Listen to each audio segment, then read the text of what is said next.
Good morning. This is the first episode of the Non-Victim Nation podcast. My name is Rico Negrete, and I am here with my son, Hunter Negrete.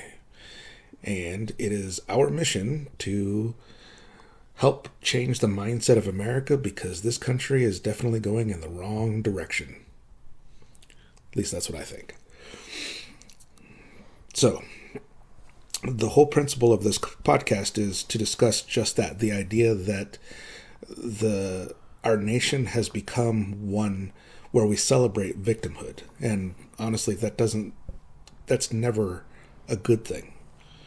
The idea of being a victim in the first place, if you think about it, in any given situation, there's a point where something happens to somebody, that person is injured or harmed in some way. And anybody that looking at that from the outside would never say, well, I want to be that guy. I want to be the victim. And yet for some reason, there's this tendency in our country right now to celebrate victimhood, to make it the enviable position, which, again, should never really be the case.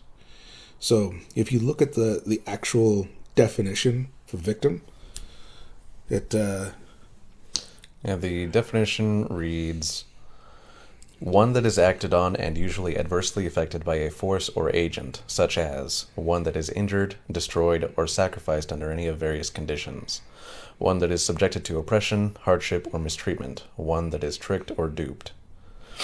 So to me, everybody gets victimized at some point in their life. Like it's just a part of being alive. But it's, at least to me, supposed to be a temporary condition. Like, oh, I got in this car accident and I was victimized by it, and that's that. Now we move on. Get my car fixed and I just keep going. Not, hi, my name is John and I'm the victim of a car crash that happened 16 years ago. And that right there is a lot of the idea. Like I said, people have romanticized this idea and are more and more trying to claim a victim status because now it's become a celebrated thing, an idea, right? There's a lot of things that happen to us as human beings that's fairly normal. So the idea of identifying with something, and that something could be your occupation, it could be your position in a particular, let's say if you're a police officer or a firefighter, you identify with that and say, well, that's what I am, or that's who I am, you're a military soldier, even things like, well, I'm a father or I'm a mother or, whatever that might be. And it's not a bad thing to say that's what you do, but doesn't necessarily define you as a person, and it doesn't limit everything to just that. There is nothing that says just because I am a first responder or a parent or something else, that is not the totality of who you are as a human being. I agree. So, like I said, a lot of why we decided to start this podcast in the first place was to help highlight that idea and change people's perspectives about not only how they view themselves, but kind of how they view the world around them. Things have changed dramatically over the decades. If you go back, all the way to the 50s, to the 60s, the 70s, so on and so forth. I mean, there were always problems in the nation. There were always problems with people. And a lot of those things still exist now. I'll give you a primary example, which is racism. Racism is something that has been around probably since the beginning of existence for us, right? On some level or another. And you would think that by now we would have reached a point where we have become an enlightened society so that that's no longer the case. And yet that idea and the concept of racism just keeps going. It doesn't ever seem to go away. And I think that's for two reasons. Number one, because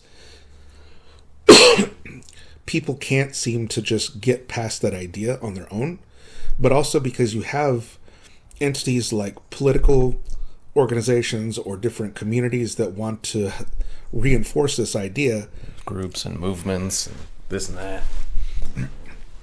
And again, they reinforce the idea that being a part of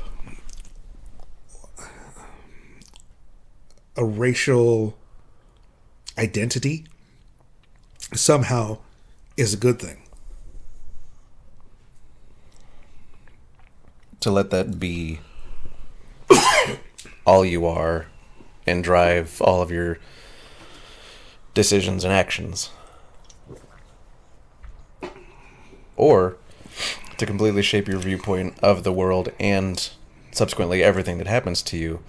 It's all these things are happening to you as a result of this chosen racial identity.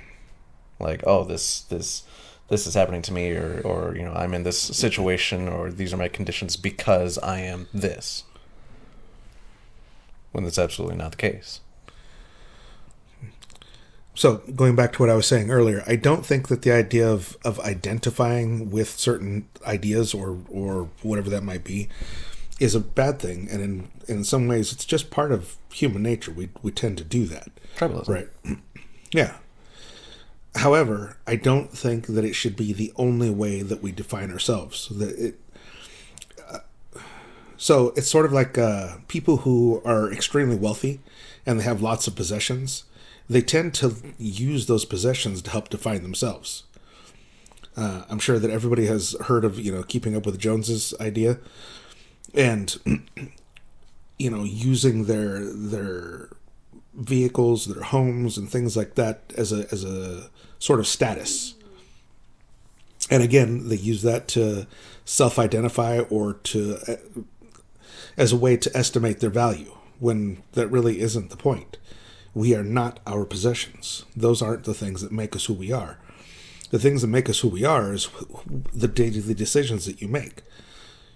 How do you treat other people in life? How much dedication do you have to your friends and your family and the people that you care about?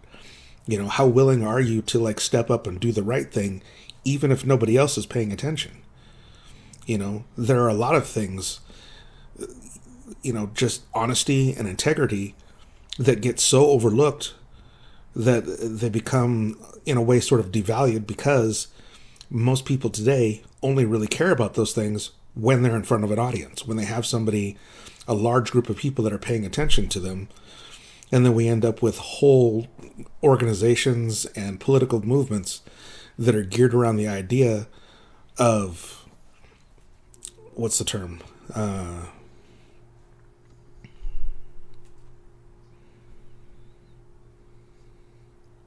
I need more to work off of.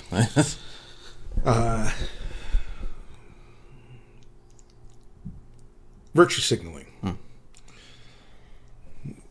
That whole concept in itself is a really strange idea to me, that you would take something that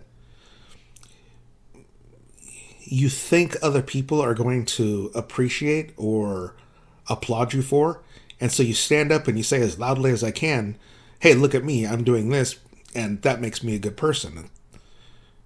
When the truth is, if it's important to you and if you think that's the right thing to be doing, you should just be doing it regardless of who else is paying attention. It shouldn't be political, and it shouldn't be, from a company standpoint, just a way to try to gain more customers or gain more money or whatever. Mm-hmm. So, again, this is all part of a much larger idea. There are plenty of things in the world that they are what they are, and it isn't like any of these things are going to go away.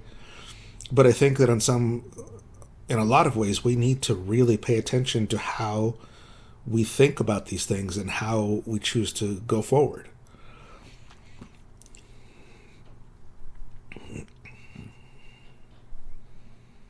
I was just thinking about how like truly good people, Mm-hmm. like people that actually have good character and do good things for others, they're never the ones that are saying like, hey, look at me, look at what a good person I am. It's all the fucking charlatans that are just doing what they think are nice things when people are watching or when the cameras are on, or when they're in the world view.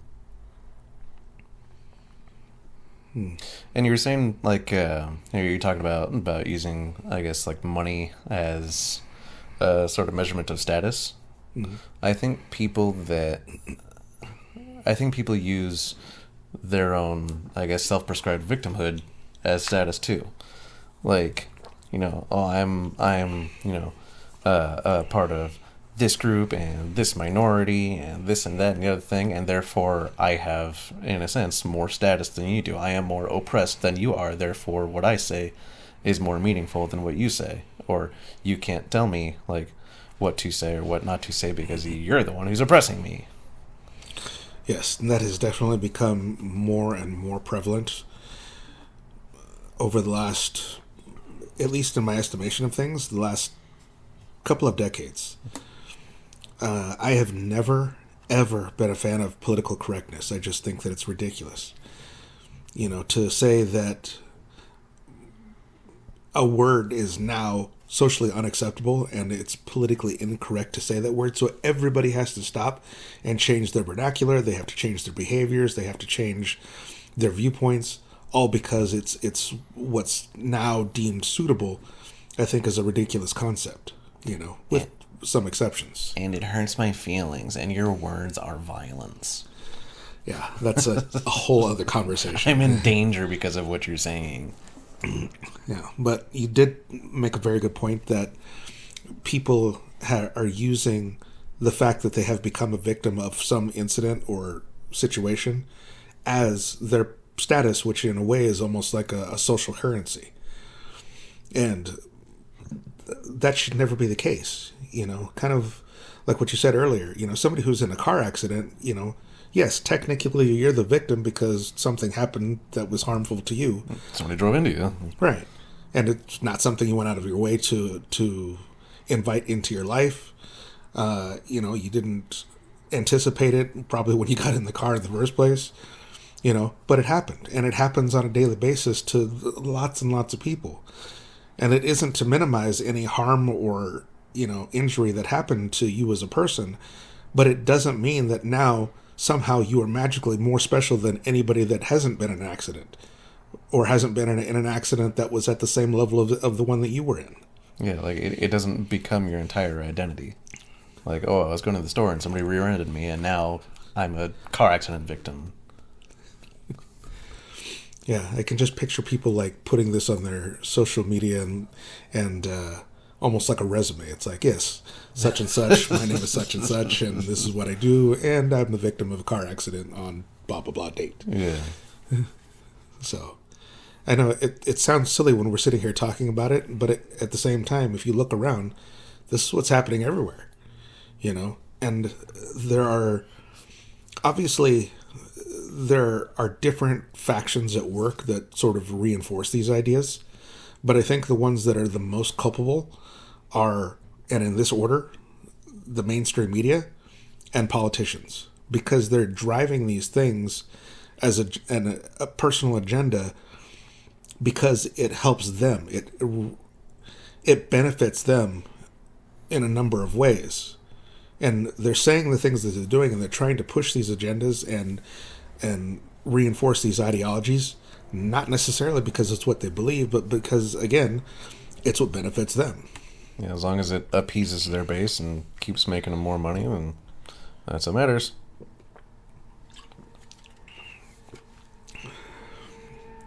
And I feel like if we go too far down this rabbit hole, we could probably talk about this at length for a long time. And I suspect that at different episodes, we'll probably come back to this idea and talk about it more.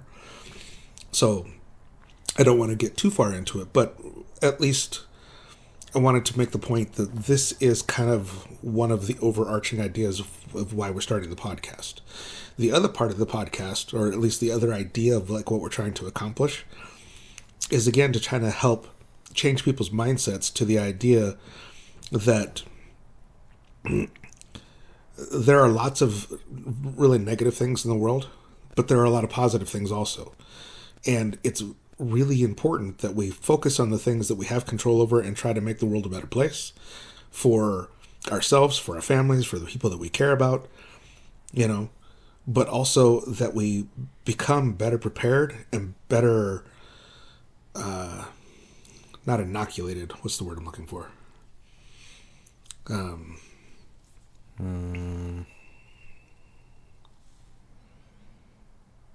not sure. I was just thinking of the airplane speech, and then kind of tying that back to being victimized versus being a victim. Is that, like I was saying earlier, it's like, victimhood is a temporary condition, and you, I guess, graduate from that condition by just moving on, becoming stronger, learning, adapting, continuing to move forward. And then when you're talking about just now, it's like it made me think of the airplane speech, and I don't want to get it wrong, so I'd rather have you tell it. Yeah, so this is something that I've been talking to people, or I've been telling people for decades now. It's what I call the airplane lecture. And the airplane lecture goes a little bit like this. And that is that if you've ever been on an airplane, you know, or you've heard their little safety briefing that they give you. And they talk about all the different things that are happen, how you can use your seat as a flotation device, so on and so forth, where the exits are and what to do. The most important part of that discussion, though, is they talk about the oxygen mask dropping in a plane, right? And they tell you very specifically that it's incredibly important that you put the oxygen mask on yourself first, because if you pass out, you are not able to help anybody else. Okay? That is a really important fact. There are lots of people that feel like they're caretaking and they're helping everybody else, but they're doing it at their own deficit. They're neglecting themselves to a point where they're no longer really capable of providing the help or support that they're trying to give to everybody else, because they're taking away from themselves. It's not something that's sustainable. You have to be able to take care of yourself if you plan to help somebody else, right? You have to be strong to be useful. I like it because it's not at all selfish. Like, it's not, I have to save me before any of you. It's you're putting the mask on yourself first so that you can help others. So as it relates to being a non-victim, or the non-victim nation, it's you need to be stronger and better prepared for whatever could happen, so that not only can you survive, but you can also go on to help others. Right. And again, this goes to the idea of being prepared or being more resilient. If you want to be able to protect other people, then you need to be strong enough to actually accomplish that, right? If you want to be able to take care of your family or the people you care about, you need to know how to actually accomplish that. It isn't enough to say that, yes, I love and care about somebody, and if I could, I would protect them. Well, okay, that's a wonderful sentiment, right? But the words by themselves without the action to back it up, that doesn't mean much. If you say that I want to be able to accomplish something, but you never ever take the steps or the actions that move you towards that goal, then it's just empty words. That's like saying, well, I want to get in really good shape so I can, run a marathon, but I'm going to sit on the couch every day and eat cheesecake, and cheeseburgers. Those two things don't go together. You can't say that it's my intention to do something, but take absolutely no steps to move forward in that idea. Yeah, intent only gets you so far. I heard a statement once which I thought was really interesting, and that is, most people want to be judged on their intentions rather than their actions. And I honestly believe that that's true, because lots of people, they have ideas in their head about who they think they are or what they think they're capable of, right? And for them, that's enough. They feel like because they at least think that, they think of a higher virtue or a higher whatever, that is the same as actually going out and doing those things to reach those goals. But it really isn't, Again, it's sort of like saying, well, I want to accomplish something that's like a really specific thing, but then never do anything to reach that goal. It just becomes meaningless at that point. I really meant to pull off to the side of the road and pull that guy out of his burning car, but I just didn't quite get there, I guess. That's, okay.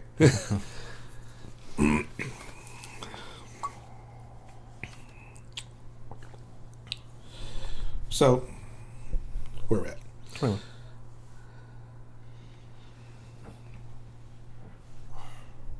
Another thing that we'll be talking about at different points is the way that we review our relationships with other people, and in particular, children.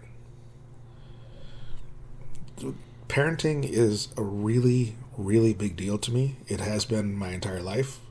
I should say my entire adult life once I became a parent. I think that there are a number of things that we do differently now, and I see trends in how people are raising the children now compared to the way that they used to. There's another phrase that I heard, which I think is really important, and that is that you prepare your children for the road ahead. You don't prepare the road ahead for your children, because that really truly does them a disservice. You can't go out and nerf the entire world and send your children out thinking that they can't be harmed now, because that doesn't do them any good. They have to be prepared, and they have to know how to deal with life, because no matter how hard you try, you are never going to be able to change human nature. You're never going to be able to make the world foolproof. You're never going to make it so that they can't be harmed, right? And even if you could, that's not necessarily a good thing. The idea of being raised and living in a bubble your whole life doesn't prepare you for the reality of the world. Nature is a pretty harsh thing all in itself, even without human influence, right? And it's sort of like the idea of a butterfly trying to escape its cocoon. I remember hearing about this when I was a kid, like in grade school, and they talked about the idea that if you help the butterfly escape the cocoon, that its wings wouldn't develop correctly. So it's because it has to fight and work so hard to escape that cocoon that the blood, I guess, is what circulates into the wings and helps them to develop and become an actual butterfly, right? It's the struggle that makes us who we are. It's the challenge and the overcoming of those challenges that help us become who we are. Even in the sense of somebody who has been a victim of something, and that something might be a robbery, it might be rape, it might be violence of action. It could be any number of things, right? And I would never go so far as to say that, yes, you should go out and try to be the victim of these things, because obviously that's ridiculous, right?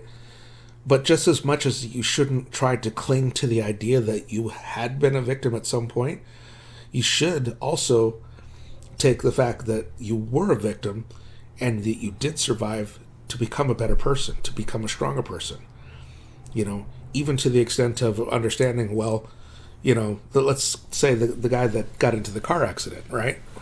Well, he got into a car accident, but maybe he was part of the problem too.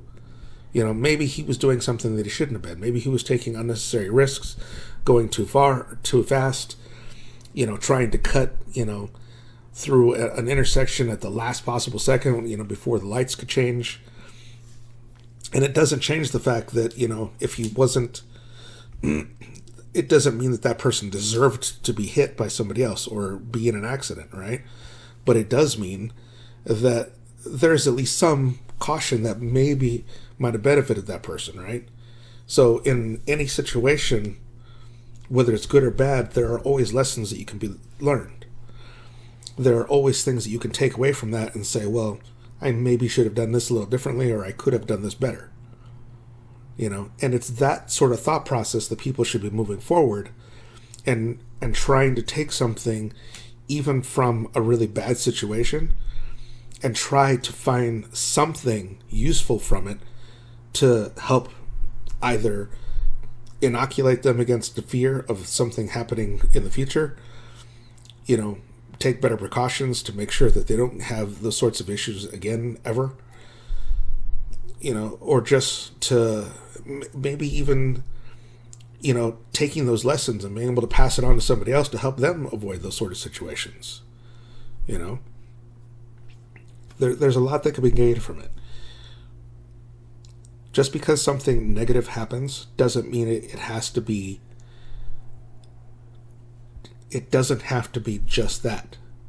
You can still gain and learn something from it. And if you do that and you're capable of doing that, you become a better person.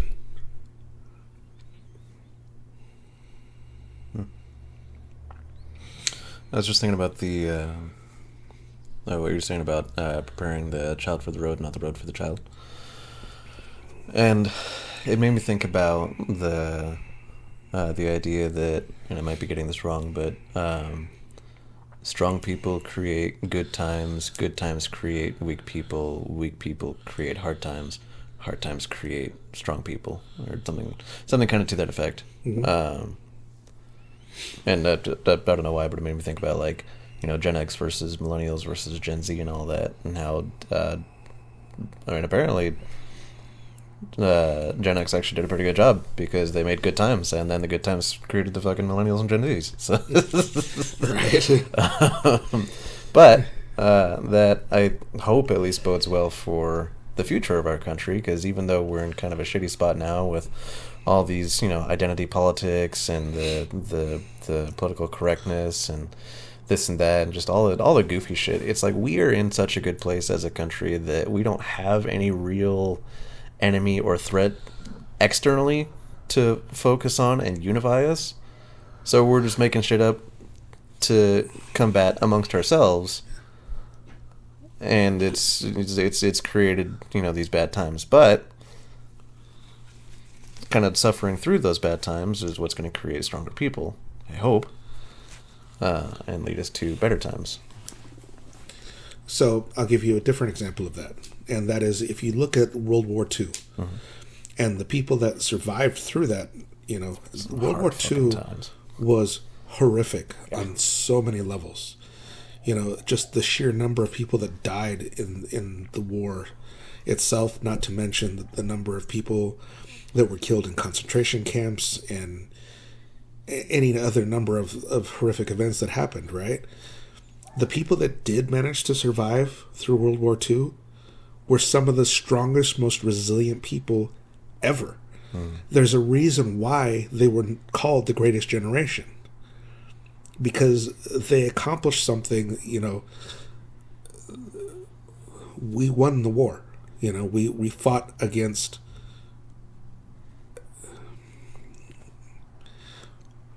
multiple dictators, killing millions and millions of people. Right. I mean, we fought against somebody who was literally trying to commit genocide. Yeah. Actual evil. Yeah. Like, irrefutable fucking evil. So, again, these people managed to survive through something that was awful and terrible and became stronger, better people because of it. It doesn't mean that they deserved anything that happened in their lives. It doesn't mean that it was a pleasant experience to have to live through. But it does mean that they gained something from it. They became better, stronger people because of it. Yeah, like any of the Jews from the concentration camps, like the ones that survived, they at least to my knowledge, none of them ever said like, "Oh yeah, I'm a victim of being in one of these concentration camps." Like, no, they fucking lived, they survived, they thrived, they continued to push forward, and have great lives in a lot of cases. Mm-hmm. I've read a lot of books and I really do love history. I love learning about it, and when I was in school, World War II was my favorite thing to study. Just for so many different reasons. There was just so much involved with that, right? But just like Hunter is saying, that, after World War II happened, the people of Germany and France and America and any number of other places, they didn't all just sit around and say, "Oh my God, that was awful." They got to work. They knew shit had to be rebuilt, things had to be remade. We had to move forward as a nation again. And so that's exactly what they did. They rolled up their sleeves and they said, "Okay, now we got shit to do. Let's go." People in our society today don't seem capable of doing that even after something as minor as a car accident, And it isn't that people can't do it. It's just that I think that we're being taught on different levels that, no. It's better for you to sit back and claim the victim status than to actually get off your ass and go do something now. And I'm sure that, there are going to be a number of people that listen to this that are going to hear what I just said, and they're going to take it in the most negative way possible. They're going to say that I think that, being a victim means that you shouldn't. If you're a victim, you're weak. Or that, if you've been victimized or you've had something bad happen to you, that you should just shake it off and get back to work. I understand that there's trauma involved with these sorts of things, and there's recovery time. There's things that have to kind of come after that, right?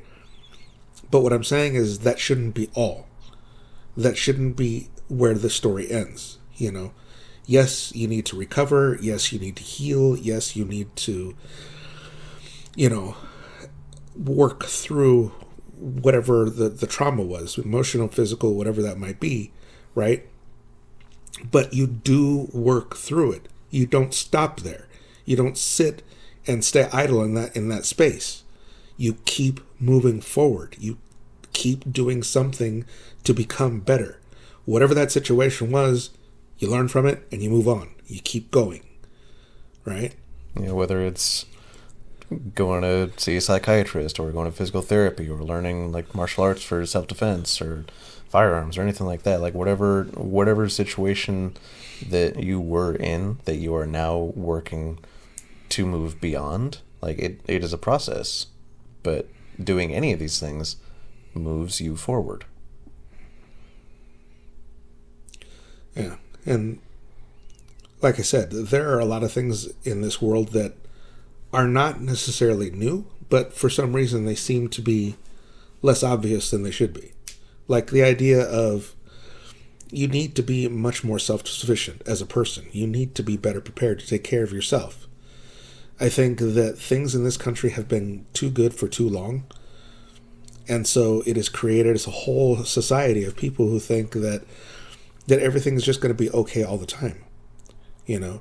We live under a very thin veneer of safety and security. The idea that nothing can go wrong because it hasn't gone wrong up till now is absolutely ridiculous. If you want a really prime example of that, if I had told you 5 years ago that there's going to be a pandemic that is literally going to shut down this country, shut down our economy, force everybody to stay inside, and affect every nation in the world, nobody would have believed that. That's the stuff of science fiction. That's the things you see in movies and things like that, right? And yet that shit happened. Which, by the way, the things you see in movies, where they're all quarantining like that, it's those are for plagues and viruses where the mortality rate is incredible. Yeah. As opposed to whatever minuscule percentage it was. Yeah. But just because something hasn't happened, and again, I hate to keep going back to this, but the whole accident idea. Just because you've been driving for years and years and years, if you've never had an auto accident, doesn't mean you can't be in one. Yeah. It doesn't mean that you're excluded somehow from that possibility of ever happening to you. It can happen at any time. On that note, literally any one of us could die at any point. You don't know. Tomorrow is not a promise. There is no guarantee that there's going to be later on. And I don't mean that to be morbid or to say that you should live in fear of dying. Live every day like it's your last. But you should recognize the fact that just because everything is okay right now doesn't mean it's always going to be. Just because we have not lived through certain situations doesn't mean they can't happen. And if you've ever studied any history at all, you understand the concept that history is cyclical. Everything that has happened more than once, and it probably will happen again. We've sort of gotten to a state where we think that we're in this enlightened space where we're so far above the idea of certain things happening that they just can't happen, right? But I'm here to tell you that there's one thing in this world that does not change, and that is human nature. Human nature does not change. Until it does, there will always be war. There will always be greed. There will always be suffering. There will always be any number of negative things in the world, right? Because it's part of human nature. If you get a large enough group of people together, at some point there's going to be one or more of those people who feel like they deserve more than everybody else, that they work harder, or that they contribute more, and therefore they should have more, or that their value somehow exceeds everybody else's because of what they do, because they're not one of the weaker people in their estimation of things, right? But that isn't, just because they're doing what they're doing doesn't make them more valuable as people, right? Your group is the enemy of my group. And again, this is human nature. The flip side of that, and this is the wonderful thing, is that there are people that are very loving and caring, and they are altruistic and self-sacrificing, and they do what they do to help other people.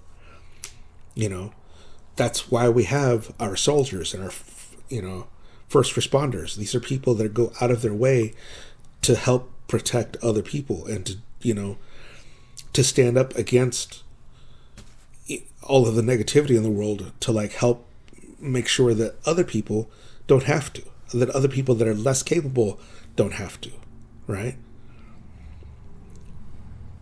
But it's not something we can take for granted. We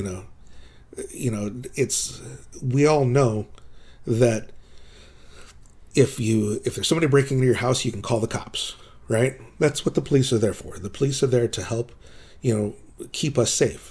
If there's a bad situation, we know that we can reach out to them and they are going to come help, right?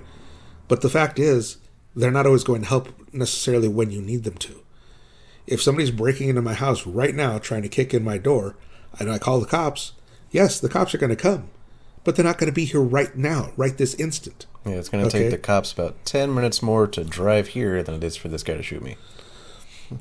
So there's another phrase that says,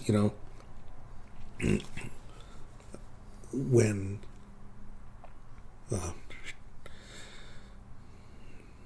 I was thinking of a phrase. It's, let's see if I can remember right. Victory favors neither the righteous nor the wicked. Victory favors the prepared. So whatever situation you may find yourself in, if you're prepared to handle that situation, you're going to come out on top. Whether it's a flat tire, a home invasion, going to the store and you don't have enough money in the right account. Just whatever it may be, as long as you are prepared, that preparation is what's going to determine the outcome.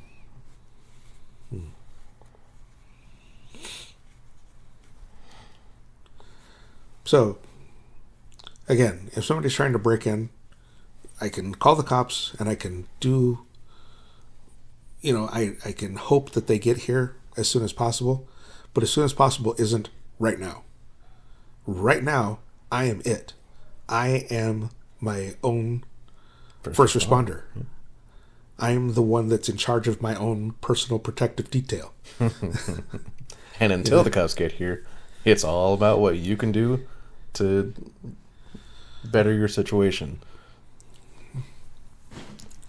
And on that note, there are a number of things that I think people should be doing on a regular basis. They should learn martial arts. And the one that I always recommend to people is jiu-jitsu. They should learn how to use firearms. They should be, A, they should have firearms. B, they should actually know how to use the things. They should be proficient. Okay. Because it isn't as simple as pointing and shooting. There's a little more involved with it than that. Yeah, as Garand Thumb says, having all the gear and the tools in the world doesn't matter if you don't know how to use them. And that's true of anything, If we said I have a helicopter, it's parked on top of my estate here, right? But you don't know how to fly the helicopter, well, then that's not actually doing you any good. Just saying that you have it isn't the same thing as actually knowing what to do with it. Yeah. Just becomes a really nice static display. Yeah. And, over time, we're probably going to come back and revisit a lot of these things that we're talking about right now and dive deeper into it. I would love to have people that I can interview and talk more about these things and about their own personal experiences and how, what they've learned, how that's affected their lives and that sort of thing. But these are all things that I think are incredibly important that people need to understand. Makes me think of Pat McNamara and his Wednesday segment of basic dude stuff, and it's anything from like gardening to changing a tire or just general household maintenance. Telling dad jokes. Just all these little things that seem so simple, and yet, if you asked me to do some gardening, it's like, I don't fucking know where to start. I know there's dirt and seeds and water, but I can't tell you much past that. So I think it's sort of, at least to me, kind of goes beyond basic dude stuff and becomes just like basic people stuff, just regular skills that really everybody should know. And again, the world has become so, or at least here in America, has become so easy for us. The things that everybody used to know how to do, now most people don't. There was a time, I couldn't tell you exactly how long ago, but there was a time where everybody had a horse and only rich people had cars, right? And now, almost everybody has a car, but only rich people have horses. I was going to say only rich people have electric cars. No. But wealthy people can afford the stables and the maintenance and upkeep and of having a horse when it used to be the other way around, right?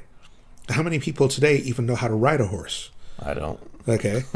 So it's just one of those things. But, thinking on different things like hunting, farming, canning fruits and vegetables, like all of these different things that at one point, like I said, this was just an everyday facet of life. This is what people did, right? This was part of their natural survival. And now it isn't. Now, how many people now know how to can fruits and vegetables? I don't. How many people know how to do any number of things that used to just be such a commonplace thing? How many people know how to hunt? There's the concept, yes, I'm going to get a gun or I'm going to get a bow and I'm going to go out there and chase down an animal and I'm going to shoot it and then I'm going to, I'm done. I'm a hunter now. I'm gonna hike for like 15 minutes, just happen to see an animal and shoot it in exactly the right spot, which is anywhere on its body, and then it's going to go down immediately, and boom, food. Wrong! That is absolutely wrong. That is not how it works. For anybody who doesn't hunt, just to be clear, that is not how it goes. There is so much more planning and training and things involved with that you need to be prepared just to get started. Shit takes days to maybe find an animal, and then it's a matter of actually taking it down. Yeah. So, but again, there's just so many things that used to be common skills that are now completely lost because our society has made it so easy for everything. You know, when you want food, you go to the grocery store, you know, and almost everything is there. I mean, hell, nowadays you don't even have to go to the grocery store. You just tap something on your phone and people are bringing food to your door, right? Which is wonderful and it's convenient, but at the same time, it's fucking ridiculous. You know, that we've gotten to this place where everything is really that easy and there's almost no effort to it any longer. It's also the complete erosion of stranger danger. Yeah. Like, I'm gonna use this app and then get into a stranger's car and trust that they're gonna take me to the right place. Well, I was thinking more along the lines of like Uber Eats, where they're just bringing it to you. I was just thinking like another example. It's like, you know, whether it's a stranger bringing food to the door or you're just getting another car and going someplace. Yeah. And fucking, you know, just anything like that. It's like there's no stranger danger there anymore. There's no sort of, I guess, caution to that. Yeah. And not that I'm saying that, you know, you have to be, you know, cynical and mistrusting of everybody you come across, but there, I think, is still that healthy level of caution. Mm-hmm. The world has changed so much and in so many ways, and yet so many other ways has not. I know that when I was a little kid and it was time to go to school, I got up in the morning and I left and I just went to school, right? My parents had no idea where I was going or what I was doing. You know, I walked through a big empty field all by myself and nobody thought twice about this, right? Same thing, like, you know, just going outside to play. Going outside to play meant that I left and I didn't come back until it got dark. And my parents had no idea what I was doing, where I was at, what was happening to me. And that was completely normal. That was just fine, right? But, you know, things are different now. Things aren't that simple. We don't just take for granted that, yep, you can go out and you can come back and everything will be fine, always, right? It doesn't make it necessarily good or bad. It is, you know. I mean, hell, I remember a time growing up when we didn't have seatbelts because that wasn't a requirement, you know, and now it kind of is, you know. One guy flies through a windshield. It's all fun and games until Johnny goes out the passenger window.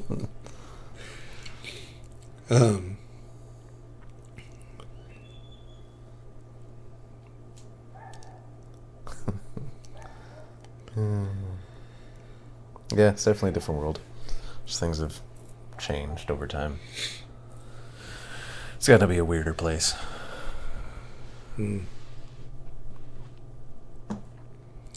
So, those are the things that we're going to be talking about. This is the ideas, things that we're going to hopefully impart to other people. I apologize for my phone ringing.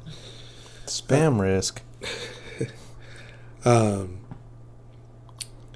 There's kind of one final note that I wanted to leave off on, and that is this concept that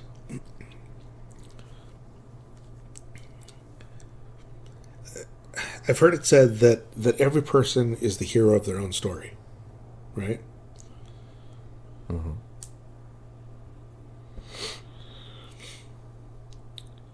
So, in other words, if someone else were to write a book or make a movie about your life, despite any number of other characters or subplots, you would inevitably be the main character. If you take some time to think about every book you've ever read, every story you've ever heard or film you've seen, you'll see a consistent pattern appear over and over again. Yet the hero of the story always has challenges to overcome, lessons have to be learned, and villains that need to be defeated, right? Now, this is what you'll never see in any of those stories, right? The hero of the story doesn't accomplish all of their goals on the first page. Right. Okay? It wouldn't be a very good story if that's how that went, right? Okay? So, in every story, there's the hero's journey, right? And believe it or not, you are on that journey right now. Because that's what life is. Life is a constant exploration of the world around us and discovering how we fit into all of it. The difference between real life and a story is that there isn't just one major obstacle to overcome, right? Life is full of challenges and lessons and quote-unquote villains that will repeatedly present themselves to us in many different forms, right? That could be, relationships, it could be jobs, it could be money situations, lots of different things, right? It could even be as personal as just like insecurities. Right. So these things are going to happen. Your life doesn't ever become so perfect that everything is just hunky-dory all the time, right? Yeah. There's always something that needs to get dealt with, right? And so, we deal with life as it comes along. We do our best to overcome the obstacles that face us, right? And keep learning and growing as people to become better, right? So whatever it is that's coming your way, trust me, there's going to be times when you're going to make mistakes, and sometimes you're going to fall short of your goals, right? The only real way to fail, though, is to stop trying. Remember, a hero doesn't quit. They keep trying, they keep learning, and they do the work until they find a way to succeed. And so, as long as you're living, it's up to you to do the same. Ultimately, this is your life and your story, and you are the hero.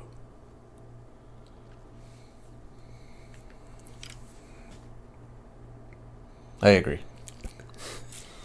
It's a very heroic thing to say. So, I'm sure that in the future there will be sponsors to the podcast and people that we talk about and thank along the way. But for right now, it's just Hunter and I, hoping that some, if not all of this, will, positively impact other people or resonate with other people and hopefully make some change and help make the world a better place. But in the meantime, I wish you the absolute best of luck. Keep learning, keep trying, keep fighting, keep becoming a better person. Be the hero. You are the hero.